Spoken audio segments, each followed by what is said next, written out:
Bonjour tout le monde! Bienvenue à Cambridge Bay. On est à l'Arctique en direct.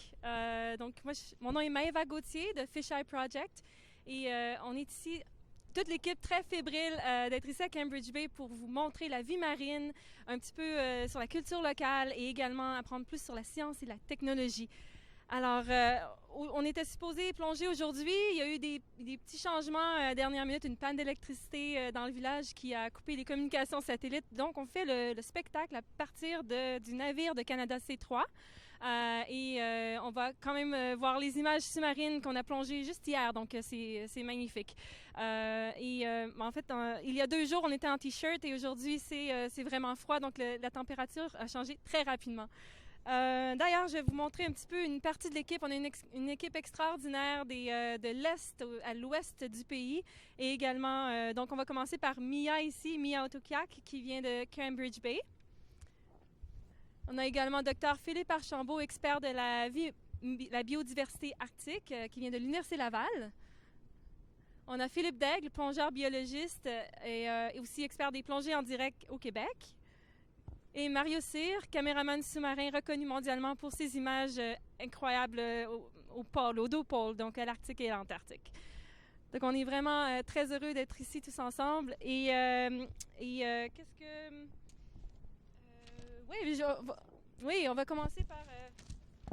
Oui, je voulais remercier nos partenaires Canada C3, Ocean Networks Canada, Savoir Polaire Canada et la Station canadienne de recherche dans l'extrême arctique pour leur aide incroyable sur le terrain.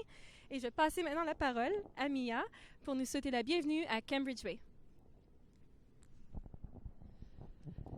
Hi, my name is Mia Muffa Otoker. Muffa is my Inunnaqtun name, which is my Nana's mum's name, and in our culture, name passing is very important. Alors, son nom est Mia Maffa Otokiak. Maffa est son nom Inuinnaqtun, qui provient de la mère de sa grand-mère. Et dans leur culture, la transmission du nom est très importante. And the ocean is extremely important to us because we use it for many things, especially food. We use it for transportation during both summer and winter, and our camping routes. L'océan est très important pour eux. Ils l'utilisent beaucoup pour le transport, le camping et aussi pour aller chasser. Donc, Kwana, merci beaucoup. Et je vais passer maintenant la parole à notre équipe de plongeurs pour plonger à Cambridge Bay. Merci beaucoup, Mia.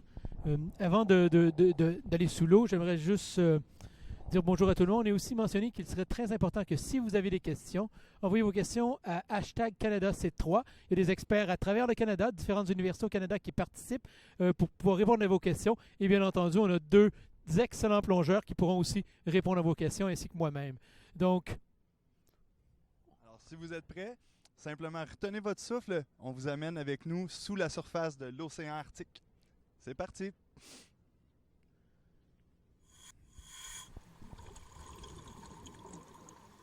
Et voilà, on pénètre sous la surface de l'océan Arctique. Un monde tout à fait inusité où normalement l'humain n'a pas accès. Alors on va tenter de vous amener avec nous, vous faire vivre des sensations d'un plongeur pendant quelques minutes, probablement une vingtaine de minutes. Donc la plongée va durer sous les eaux de l'océan Arctique, ici à Iqaluit-Tutiak. Donc pour tout le monde, la couleur verte qu'on voit, c'est vraiment des petites cellules phytoplanctoniques, des petites algues de très petite taille qui sont la base même de la chaîne alimentaire. Comme Philippe nous fait voir, on va tout de suite vers une question déjà de Claudine. Comment est-ce qu'ils peuvent faire pour descendre dans l'eau si froide et si profonde et ne pas geler? Claudine, c'est une excellente question. En fait, c'est une question que je me suis posée d'ailleurs en venant ici dans l'Arctique. Mais étonnamment, l'eau ici est environ à 6 degrés Celsius. C'est pas dans les eaux les plus froides que j'ai connues. Puis pour arriver à se maintenir plusieurs minutes sous cette eau-là, il faut être bien équipé. Donc on plonge normalement, c'est ça, bien équipé avec des combinaisons étanches. Ouais. Parce qu'en fin de compte, l'eau dans le fond est à 4 degrés, donc en surface à 6 degrés. Puis on est habitué de plonger dans de l'eau à peu près à 0, là, moins 1 degré. Donc retournons à la plongée. Donc on est en descente. Toujours près de la surface ici. Donc, c'est sûr que lorsqu'on fait la plongée sous-marine comme ça, eh bien, il y a une descente qui s'effectue et on arrive comme ça près du fond, où là, on aperçoit déjà un oursin. Là. Un oursin, exactement, on a parlé que les petites cellules dans l'eau étaient la base de la chaîne alimentaire. L'oursin est un animal qui mange ces petites cellules sur le fond marin. Et voilà. Donc là, on fait une rencontre inusitée, complètement surprenante. Ce poisson-là, qui a l'air d'un poisson tropical avec ses jaunes flashs, là, eh bien, c'est moi, c'est complètement la première fois que je le voyais. Je sais pas, Mario, toi, dans toutes tes plongées? Oui, mais c'est ça. Moi, j'ai plusieurs centaines de plongées dans l'Arctique et c'est vraiment la première fois que je le voyais aussi. Donc, c'est une sorte de ciguine. Oui, c'est tout à fait une ciguine annelée et non pas bandée. OK, faites attention avec vos termes. Puis juste un petit fait très, très intéressant. C'est un des 20 poissons qu'on a recensés dans l'Arctique qui avait une protéine antigel. Donc, elle peut descendre même jusqu'à moins 2,9 degrés sans avoir aucune difficulté. Ah, tu vois, et nous, on a un peu de difficulté des fois à descendre. Là, ce que je suis en train de faire, en fait, j'équilibre mes oreilles. Je fais entrer de l'air, en fait, pour simplement pousser de l'air contre mes tympans pour rester bien confortable au fur et à mesure qu'on descend. Là. Ce qu'il faut jamais oublier, c'est que l'eau est environ 800 fois plus dense que l'air. Donc, c'est certain que la pression là, est très, très forte quand on descend sous l'eau. Donc, je vais juste prendre une autre question tout de suite. Donc, il y a Claudette qui nous demande, la température de l'eau, elle est à combien? Eh bien, on a déjà répondu un peu à cette question-là, je crois. En surface, elle était proche de 6 degrés Celsius et en profondeur, là, on descend à 4. Et il faut aussi savoir qu'ici, comme l'eau est salée, en hiver, lorsque c'est froid, l'eau peut descendre à moins 1,8 degrés Celsius. Et là, je te pointe quelque chose, je crois que c'est un petit animal, Philippe. Oui, exactement. En français, on appelle ça une pêche de mer. C'est une sorte de tunicier. Donc, c'est un proche parent des vertébrés, très particulier, avec 2 trous, 2 orifices, une pour s'alimenter et une pour excréter. Bien entendu, il les place toujours en perpendiculaire au courant parce qu'elle ne veut pas recevoir ces défections dans son orifice pour s'alimenter. Et voilà. Donc moi, je suis toujours frappé là, par toutes ces... Souvent, quand on descend en profondeur, on voit de la couleur rose, beaucoup de couleurs roses dans les profondeurs comme ça. Oui, le rose est une algue encroûtante qui vraiment calcaire, qui recouvre beaucoup de roches. On voit que c'est un peu partout. Donc, très, très intéressant comme algue. Et on voit même déjà des changements en Arctique. Avant, ces algues encroûtantes sur la roche étaient dominantes et de plus en plus, on voit des algues un peu érigées apparaître, étant donné qu'il y a de moins de glace et moins d'érosion le long des côtes par cette glace-là. Donc celle-là, ici, Philippe, c'est la ciguine de roche, le petit poisson qu'on voit? Non, c'est toujours la même ciguine que tout à l'heure, la ciguine annelée. Fait super intéressant, c'est qu'il y a une seule sorte de ciguine dans les mondes polaires, et c'est celle qu'on a vue, celle-ci et l'autre de tantôt, et elle a un patron de couleur différent, donc c'est tout à fait normal. OK.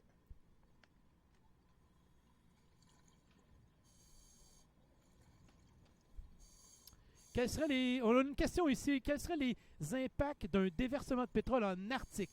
Est-ce que ça serait pire qu'au sud? De Éric Beaulieu de Montréal. Donc, je peux répondre à cette question étant donné qu'on a un groupe de travail, nous, le Notre Golf, qui travaille sur ce type de questions-là, sur l'impact des hydrocarbures qui pourraient être déversés. Bien entendu, tout déversement, lorsqu'il y aurait de la glace, serait beaucoup plus dommageable parce qu'il serait quasi impossible de le retirer de façon simple parce que le pétrole s'infiltrait à travers de la glace en plus de descendre sur le fond marin et de s'étendre. Donc, très, très, très difficile. Oh, et là, je pense que ça vaut la peine qu'on prenne le temps de parler de cette rencontre tout à fait extraterrestre. Moi, j'adore rencontrer ce genre de créatures dans l'eau là, qui flottent. Voilà. Ben, ce qu'on vient de voir, en fait, compte, qui est une ténophore, puis moi, je suis à peu près persuadé qu'il y a des producteurs d'Hollywood qui doivent s'avoir servi de de ce qu'on retrouve dans l'eau pour faire leur film, parce que c'est assez extraordinaire, là, leur déplacement, et on dirait qu'on est dans un rêve, là, complètement. Oui, tout à fait, les cténophores. Je ne sais pas si vous êtes capable de voir bien à l'écran, là, mais on voit de l'iridescence, des couleurs là, de l'arc-en-ciel qui vont du rouge au bleu, du bleu au rouge, là, qui se promènent sur l'animal. C'est absolument fabuleux. Donc, on va prendre une autre question. Est-ce que vous vous trouvez dans un territoire protégé? Donc, à ma connaissance, et je crois que Mia serait probablement mieux placée que moi pour répondre, mais la zone de Cambridge Bay ici n'est pas encore une zone de protection marine protégée. Il y a un nouveau parc marin qui a été créé cette année, donc dans la zone de Lancaster Sound, mais pas du tout dans la baie où on se situe présentement.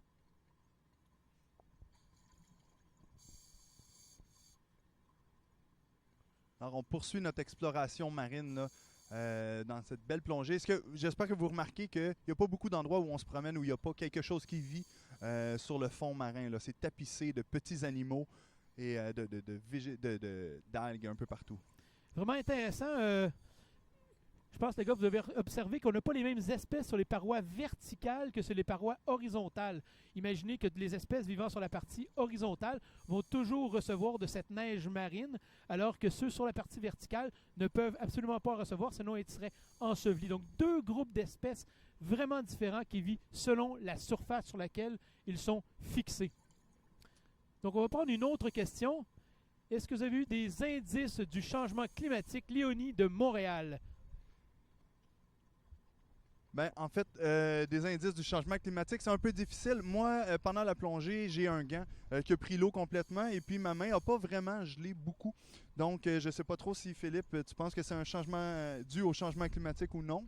Non, disons que c'est plutôt juste une anecdote dans ce cas-ci. Oui, puis ce qu'il faut bien comprendre aussi, c'est quand on étudie les changements climatiques, ça prend des années et des années aussi. On peut pas, parce que des fois, il peut y avoir des pics de température, soit qui vont augmenter ou qui vont descendre. Et donc, ça prend vraiment une longue durée pour bien comprendre au niveau des changements. Vraiment pour étudier la tendance générale. C'est ça. Donc, ici, on vient encore de voir un cténophore, mais là, ce qu'on regarde présentement, je pense que c'est une morue, c'est ça? Exactement, oui, c'est une morue polaire et non pas arctique. Il y a deux types de morues dans l'Arctique canadien. Okay. Nous allons prendre une autre question. Donc, quelle est l'utilité de longs tubes bleus? Les tubes que vous voyez ici, c'est bien de ce que vous parlez, c'est des tubes. J'aimerais qu'on remette l'écran, s'il vous plaît, ça va être beaucoup plus simple. Donc, on les voit, ce sont des anémones qui vivent à l'intérieur d'un tube. Ici, on a deux types d'anémones, une très blanche et les petits tubes qu'on voit juste ici. Donc, ce sont des tubes d'anémones, donc qui aussi filtrent. Oh, et là, on voit une belle méduse. C'est la méduse à cœur? Exactement, exactement. Et ça fait partie, en fait, compte d'une des 3500 sortes de méduses là, qui vont peupler les mers du monde. Donc, ce qui est un peu particulier avec les méduses, vous voyez les tentacules qui descendent. Et là, on rencontre un cténophore en même temps. Là. Donc, le long de chacune des tentacules de la méduse, on a des petites cellules urticantes, donc vraiment qu'on appelle des nématocystes, qui envoient un petit venin à chaque fois qu'une de ses proies donc va toucher à une de ces spicules-là ou de ces petites cellules urticantes-là. Donc, je vous rappelle, si vous avez des questions, les envoyez à CanadaC3, hashtag CanadaC3. Donc, on a une question, à quelle profondeur les plongeurs ont été? Bien, ici, c'est ce qu'on peut appeler, en fait, compte une plongée là, semi-profonde, parce qu'on n'a pas dépassé les 60 pieds, donc les 20 mètres là, de profondeur. Et ce qu'on voyait dans le fond, si on continue à regarder les images, qui sont des ophiures, qui sont vraiment une étoile, et c'est vraiment l'étoile, en fait, compte la plus rapide de tout, de ce qu'on connaît présentement au niveau des étoiles de mer. Là. Oui, tout à fait, tu as raison, Mario, et même, peut-être fait et non pas anecdote, lors d'une expédition en Antarctique l'hiver dernier, avec notre équipe, on a observé des ophiures, donc ce type d'étoile de mer-là, capturer des poissons. Donc, elles peuvent être très, très rapides, beaucoup plus qu'on s'attend.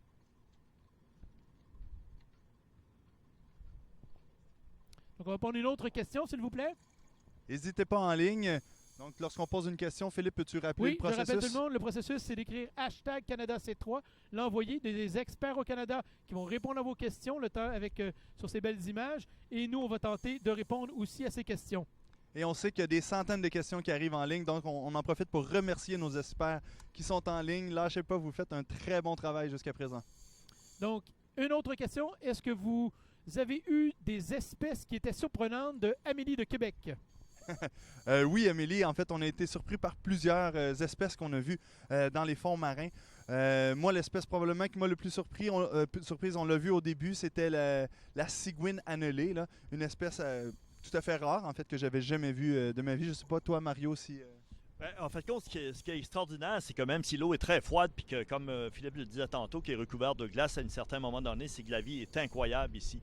Donc, on voit qu'il y a une richesse et Philippe, comme tu nous disais hier aussi, on ne connaît à peine peut-être 25 %. Oui, on connaît, pour chaque espèce qu'on découvre, on le sait qu'il y a encore au moins 4 autres espèces à découvrir. Donc, un nombre vraiment incroyable d'espèces. Pour donner un petit exemple, juste en Arctique canadien, notre équipe, au cours des années, a ramassé près de 35 mètres carrés de sédiments de vase. Et puis, il y avait plus de 1000 espèces jusqu'à maintenant dans ce 35 mètres carrés, pardon, pas de centimètres, mais mètres carrés, ce qui correspond à peu près à 2 cuisines québécoises ou canadiennes. Excellente comparatif. Il y a le Musée canadien de la nature ici qui nous pose une question. Est-ce que la méduse est venimeuse? Eh bien, la réponse est simple, c'est oui. Toutes les espèces de méduses sont venimeuses et ce venin-là a été beaucoup étudié et on utilise entre autres un dérivé de cette substance chimique-là pour geler lors de certaines opérations. Lorsque vous allez chez le dentiste, par exemple, on utilise ce venin-là. En fait, on retrouve des méduses aussi qui sont extrêmement venimeuses, comme les cuboméduses, donc on retrouve du côté de l'Australie où il y a même quelques mortalités par année. Là, on est en présence, en fait, compte d'une autre morue. Excusez les gars, moi ce qui m'intéresse le plus comme étant un expert des invertébrés, regardez sur la gauche, tout le monde, vous voyez une balane. Donc un petit crustacé, comme une petite crevette qui est à l'intérieur d'un volcan, un petit volcan qui est sa carapace, fixée sur la roche et elle filtre grâce à ses soies à l'extérieur. Donc c'est vraiment superbe, c'est rare qu'on peut voir ce type d'image-là. Bravo Mario, c'est un super beau plan que tu as effectué. Effectivement. Hey, Philippe, tu vas me corriger si j'ai tort, mais j'ai déjà entendu l'idée que ce crustacé-là avait le plus grand pénis de tout le règne animal. Est-ce que c'est vrai? Non, mais il faut faire attention, le plus grand pénis, c'est plutôt relatif tout sa taille, OK? Par rapport à sa taille en premier. C'est important de faire la distinction. OK. C'est bon. Mais petit fait très intéressant aussi, tout le monde, c'est l'animal donc vit sur sa tête et elle s'alimente par ses pieds. Donc ce qu'on voit, c'est ses pieds donc qui filtrent l'eau pour s'alimenter. Tu nous parles toujours de la balane. Là, Toujours ici. de la banane ici, ce petit crustacé. On a donc une question.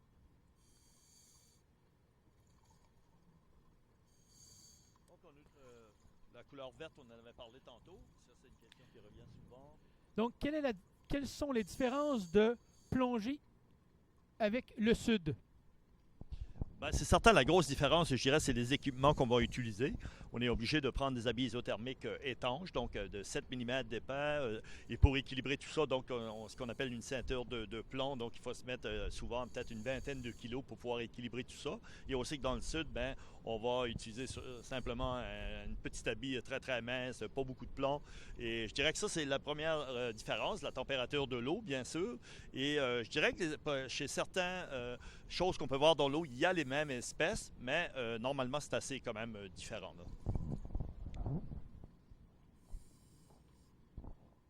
Donc ici, on voit la surface de l'eau et avec les vagues. C'est une très bonne prise de vue ici. Et ce qui est important de se rappeler, c'est que normalement, l'hiver ici, il y aurait un couvert de glace. Donc on n'aurait pas de vagues, rien.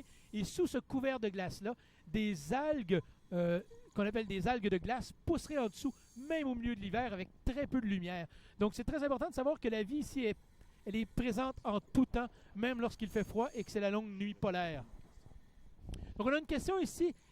Qu'est-ce qui est visuellement différent des espèces du Saint-Laurent, Emmanuel de Montréal? Je vous laisse à Mario qui a beaucoup d'expérience dans les deux milieux. Ben, écoute, moi, je pense qu'il y a beaucoup d'espèces qu'on va voir qui sont exactement aux mêmes places, mais comme justement qu'on revient à notre cigouine tantôt, on ne retrouve pas ça dans le Saint-Laurent. Donc, il y a des cigouines de roche, donc d'autres de la même famille, mais les espèces sont quand même différentes. Il y a aussi souvent au niveau des grosseurs, on trouve souvent des espèces un peu plus grosses du côté de l'Arctique et de l'Antarctique, donc en eau froide.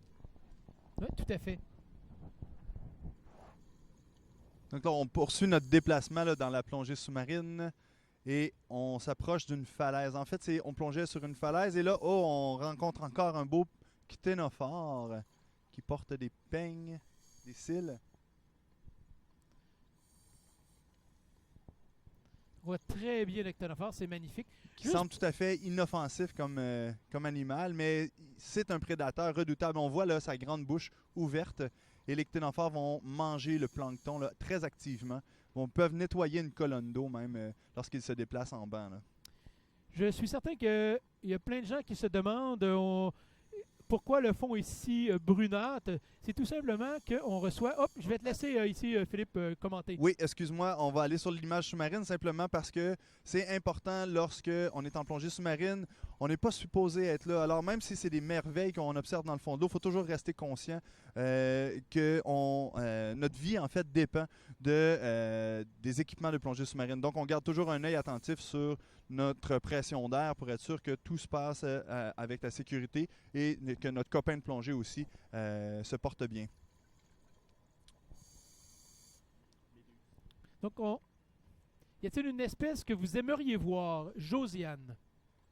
Eh bien, dans mon cas, comme c'est ma première plongée ici en Arctique, eh bien entendu qu'il y a encore beaucoup d'espèces que je souhaite découvrir ici dans le coin. Et probablement qu'une des espèces que j'aimerais beaucoup rencontrer, c'est le narval, une espèce de mammifère marin là, que j'aimerais beaucoup voir.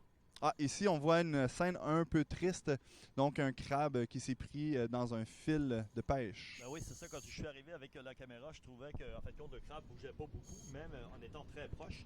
Et pour s'en apercevoir justement qu'il était pris, et bon, Philippe est arrivé et on va voir là, comment il va s'y prendre pour le détacher. Puis un des énormes problèmes, quand il y a de la pollution, c'est-à-dire que quand on retrouve des câbles sous l'eau, ces câbles-là vont encore être effectifs, ça veut dire qu'ils vont encore prendre, que ce soit des poissons ou des crustacés. Donc ça reste dommageable là, pendant des années et des années. Oui, tout à fait. Là, cette fois-ci, ce petit crabe-là, il a été bien chanceux de voir passer 2 humains. Là. Et puis, ben, on tente là, de déprendre ses pattes dans le fil. C'est pas très facile. Alors... Parce que c'est sûr que le crabe, il était, je dirais, mal en point. Par contre, vous allez voir, quand on va le lâcher dans le fond marin, probablement qu'après ça, peut-être après de 5-10 minutes, il doit avoir commencé à manger parce qu'on ne sait pas, ça faisait peut-être 10 jours ou 15 jours qu'il était pris dans ce câble. Il devait commencer sérieusement à avoir faim. Là. Et voilà, il est libre. Donc, on va aller vers une autre question. Pourquoi êtes-vous passionné pour la plongée? Je crois que directement, Mario, on te laisse cette question. Ben, écoutez, après 41 ans que je plonge, je suis encore aussi passionné parce que ça reste le fait que quand on va retourner à un même endroit ou même voir les animaux, il va encore se passer quelque chose qui va être complètement différent. Donc, moi, je dirais que c'est peut-être la soif de connaissance et c'est le bien-être aussi. J'ai toujours, je me dis toujours en fait compte que c'est un peu un retour aux sources, le fait d'être dans l'eau. On a passé 9 mois dans le ventre de notre mère dans l'eau, donc j'ai l'impression qu'il y a un peu un retour aux sources et on est très très bien sous l'eau.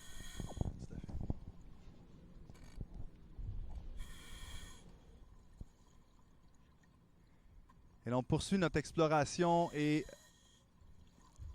Le câble bleu là, qui descend, que vous voyez, c'est le câble d'alimentation. Donc, quand on va parler à la surface, c'est vraiment par ce câble-là que les informations vont passer. Là.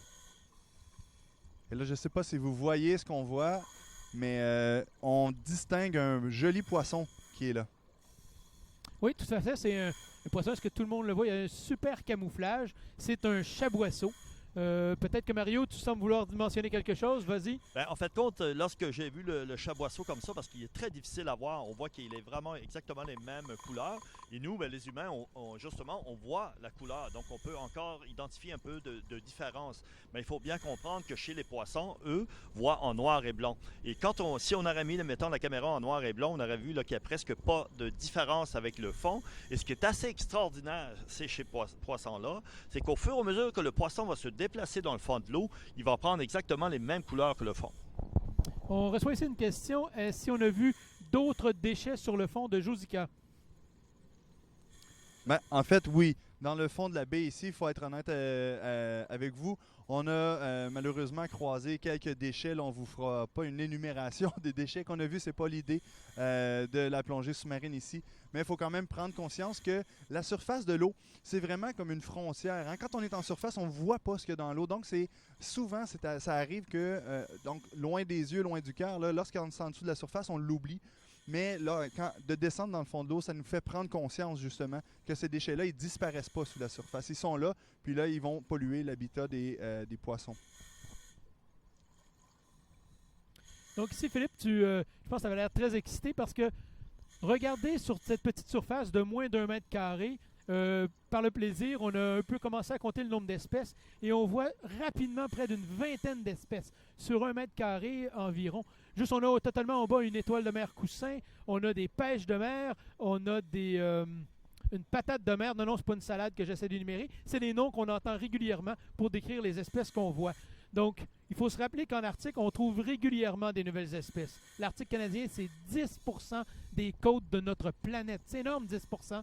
Et beaucoup de ces endroits-là, sous l'eau, sont encore à explorer. On voit Jonathan ici qui nous pose une question. Est-ce que sous l'eau, vous voyez la même chose que nous? J'imagine que tu veux dire la même chose que vous voyez à l'écran présentement. Eh bien, Jonathan, je vais te répondre que pas tout à fait.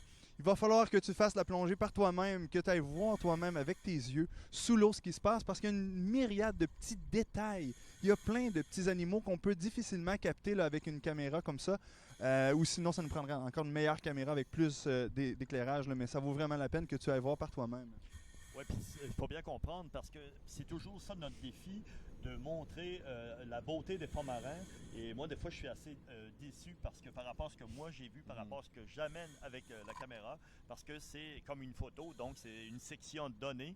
Mais souvent, ce que c'est qui fait, je dirais, la beauté, c'est la grande différence qu'on peut voir peut-être sur 20 pieds ou 30 pieds là, de large, là, en fin de compte. Et on est de retour dans l'eau avec une jolie étoile de mer, une astère.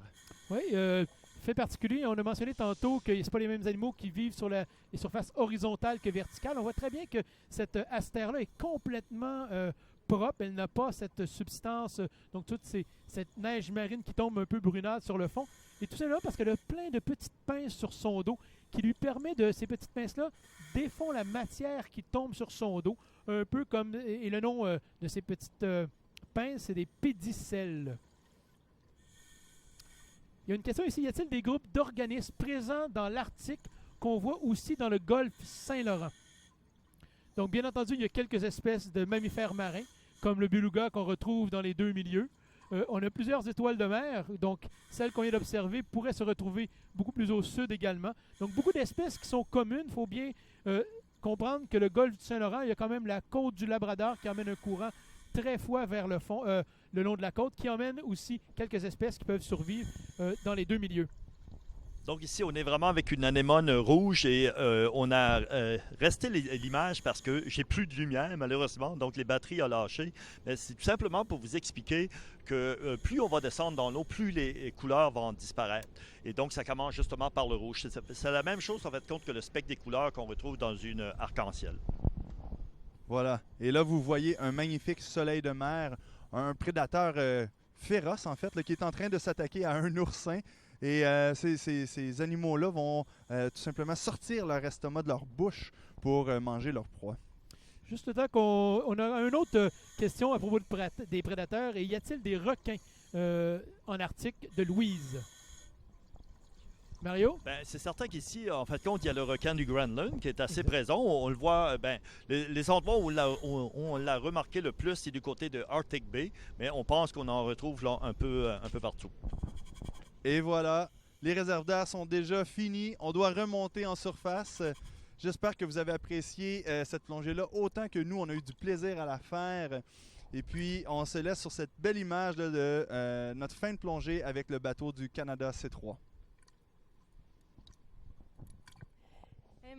Merci beaucoup de nous avoir partagé cette belle plongée. C'est vraiment impressionnant de voir qu'est-ce qu'il y a comme vie en Arctique. À part ça, qu'est-ce qu'il y a d'autre en Arctique, Philippe? Oui, c'est ça. Donc, ce qui est très important ici de voir, c'est que nos deux plongeurs sont allés jusqu'à 53 pieds qu'on a mentionné, de 0 à 53 pieds. C'est ce qu'on a vu, donc la vie marine qu'on a observée. Ce qui est important, c'est de se rappeler 10% des côtes mondiales, c'est l'Arctique canadien. Et on a des zones par plus de 3000 mètres. Donc cet été, grâce à ArcticNet, grâce à Sentinelle Nord, Québec Océan et le Pêche Océan Canada, donc on est allé au large avec des équipes et un sous-marin téléguidé, donc à bord de l'Amundsen, le brésilas de recherche du Canada, donc celui qui est derrière le 50$ si vous en avez un dans vos poches. On est allé donc par plus de 450 mètres à 800 mètres, filmer les images que vous voyez présentement. Et vous voyez, il y a une vie marine même par plus de 800 mètres ici en Arctique et même partout dans les océans. La vie, elle est partout dans les océans et de toutes les saisons. On voit même une superne, ce qu'on appelle, nous, une gorgonocéphale, ce qui est tout qui ressemble d'une branche d'arbre, pratiquement. C'est un type d'étoile de mer, donc très, très présente. Et on voit plein de petits crustacés, des anémones. C'est un milieu génial, très, très magnifique, même par plus de 800 mètres. C'est assez particulier. Donc ici, on a vu des plongeurs qui vont à un endroit précis de 0 à 53 mètres et peut-être un petit peu plus à l'occasion. On a des sous-marins téléguidés qui peuvent aller à un point à un moment. La seule chose, c'est que pour avoir une meilleure vue des changements climatiques et même de notre environnement, donc il y a un groupe, le réseau Ocean Network Canada, qui a décidé de venir établir un observatoire câblé. Donc cet observatoire câblé ici sur le quai du Sud à Cambridge Bay et récolte des données biologiques et environnementales, donc en temps réel. Donc vous pouvez aller vous-même les voir sur Internet. Donc c'est un peu cet observatoire câblé-là, c'est comme un peu une station de météo, mais sous-marine. Je vais laisser Mia nous parler, je vais traduire un peu en même temps, parce qu'elle était l'ambassadrice, la jeune ambassadrice scientifique pour Ocean Network Canada, nous parler de cet instrument.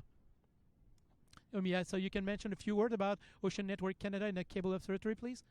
Yeah, so Ocean Networks Canada came here in 2012 to install their very first observatory. Ocean Network Canada est venu ici en 2012 pour installer leur observatoire. And so they have a lot of instruments on the observatory, like an ice profiler that measures the ice thickness. Donc, l'observatoire a plusieurs types d'instruments, dont un qui mesure l'épaisseur de la glace. And all of this data that they're collecting is so important to our community so that we know the new weather patterns. So, ces données sont très importantes parce qu'elles ça leur permettent de mieux prédire donc les patrons de météo. So, thank you very much. Thank you. And do you have any other, I would say, fact about climate change that you can observe here in Cambridge Bay? Je lui ai demandé si elle avait d'autres phénomènes des changements climatiques que la communauté ici pouvait observer directement à Cambridge Bay. Yeah, so even in the last few years, climate change has been very apparent here. Donc, depuis quelques années, les changements climatiques sont apparents ici. One of the biggest things that climate change is affecting in our community and around our community is a permafrost, and it's actually melting the permafrost. So, ce qu'ils observent, c'est qu'il y a une fonte du pergélisol, donc le sol gelé en permanence, et ils le voient de plus en plus. And another thing also with permafrost melting is the unpredictable weather and how we were not able to predict it anymore. Donc, en plus du pergélisol qui fond, donc ils ont de plus en plus de difficultés à prédire les changements de météo. So all the knowledge that was passed down from our elders was, the ice would start to melt in the middle of July and winter would start at the beginning of September. Donc, les aînés ont de plus en plus de difficultés à passer les connaissances de quand les changements arrivent et la glace commençait à fondre en juin et jusqu'à octobre.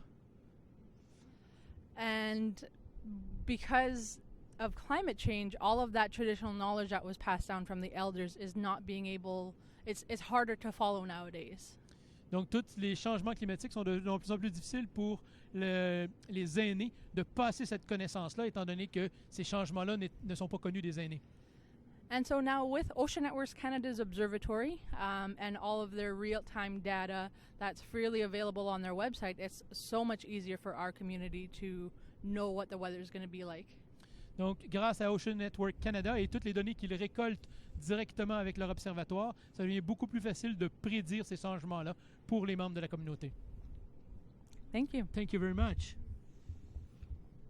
Merci beaucoup. Merci d'avoir partagé ton savoir traditionnel, ton savoir local.